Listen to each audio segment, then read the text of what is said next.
is the ground substance, and that consists of a protein fiber, collagen, with calcium phosphate. Okay.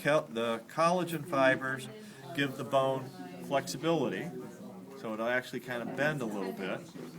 And then the calcium phosphate gives it its hardness. Okay. Now, these little spaces are the lacunae, and then this concentric circle is referred to as the lamella.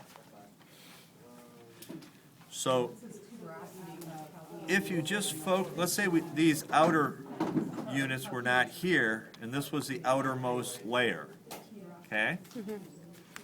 This particular cell is trapped in its lacunae. It can no longer make collagen fibers and export them outside. So it went from an osteoblast to an osteocyte. Yeah, so this converted from an osteoblast when it was making new matrix, and then converted to a osteocyte. It's still living, but it can't make any new bone. So it grows one layer at a time, and then these outermost cells, which can still make new ground substance, would be an osteoblast. Okay. And then you can see here, there's another osteon over here, and when these things collide, then the bone basically stops growing.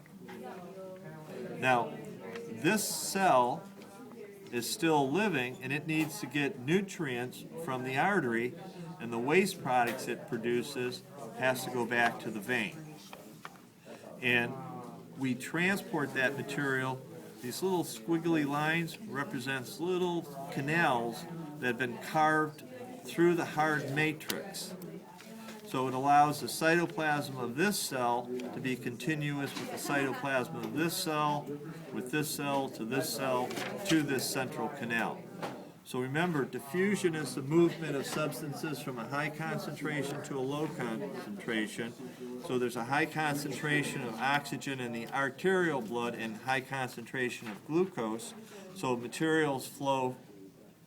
those materials flow this way out to the cells, and then the carbon dioxide and acid that this cell produces is at a high concentration here, and then that will move through the caniculi back to the vein.